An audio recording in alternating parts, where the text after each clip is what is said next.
इसी क्वेश्चन को next part के साथ करेंगे और इसका दूसरा पार्ट है क्रैमर में, दूसरा मेथड का। अब इसको क्रैमर रूल के साथ सॉल्व करते हैं। पहले हम इनको अलग अलग कर लेंगे, एक्स के साथ उसी तरह करेंगे पिछले पार्ट पिछले मेथड में किया था। 3 2 2 3।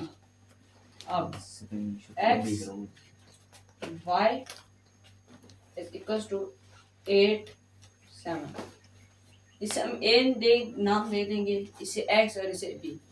स्टूडेंट पिछले क्वेश्चन में हमने सिर्फ x को फाइंड किया था और इसी को x के जरिए हमने दूसरे x y फाइंड किए थे, लेकिन इसमें इस तरह नहीं होगा।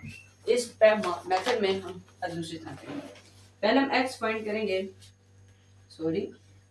करेंगे determinant ax divided by determinant a।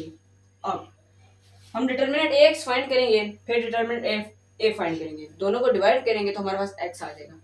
इसी तरह y भी हम ऐसे ही करेंगे, determinant ay divided by determinant a। अब हम डिटर्मिनेंट a फाइंड कर लेते हैं। Determinant a is equals to 3 2 2 3 3 2 2 3 3 multiply 3 minus 2 multiply 2। अब 3 3s are 9 minus 2 2s are 4, ये हमारे पास आ जाएगा 5। अब 9 minus 4 5 आ गया। डिटर्मिनेंट a हमने फाइंड कर लिया है। अब हम डिटर्मिनेंट ax और डिटर्मिनेंट a फाइंड करते हैं। डिटर्मिनेंट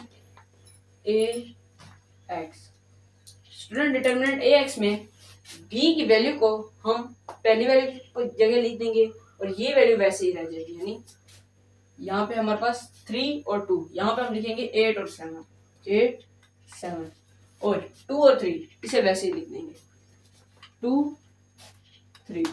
अब हम इसे क्रॉस मल्टीप्लाई कर देंगे। 8 मल्टीप्लाई 3 माइनस 2 मल्टीप्लाई 7।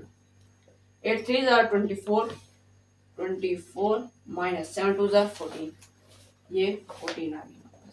24 माइनस 14 10 आएगा। अब ये हमने फाइंड किया डिटर्मिनेंट ax। अब हम डिटर्मिनेंट ay फाइंड करेंगे। डिटर्मिनेंट ay, अब हमने यहाँ पे 3 और 2 की जगह पे b की वैल्यू लिखी थी। अब हमने डिटर्मिनेंट ay फाइंड कर रहे हैं तो इन दोनों को वैसे ही लिख देंगे 3 और 2 को। अब 2 और 3 की जगह पे हम b की वैल्यू लिखेंगे, यानी 8 7। अब हम इन्हें क्रॉस मल्टीप्लाई कर देंगे। 3 मल्टीप्लाई 7 माइनस 8 मल्टीप्लाई 2। अब 7 3s are 21 minus 8 2s are 16। 21 minus 16, ये हमारे पास 21 माइनस 16 5 आ जाएगा। अब हमने x और y फाइंड करना है। ax हमने वो फाइंड की, हमारे पास ax की वैल्यू आ गई है। डिटर्मिनेंट a हमने 5 फाइंड किया है, ये है। डिटर्मिनेंट ay भी फाइंड कर दिया, डिटर्मिनेंट a भी फाइंड कर दिया। अब हम इनको सॉल्व कर लेते हैं। x is equals to determinant ax divided by determinant a। अब ax हमारे पास क्या है 10, यानी 10 डिवाइडेड बाय डिटर्मिनेंट a हमने क्या फाइंड किया था 5। अब हम यहाँ पे 5 लिख देंगे। 5 1 5 2 10, यानी हमारे पास x क्या है 2।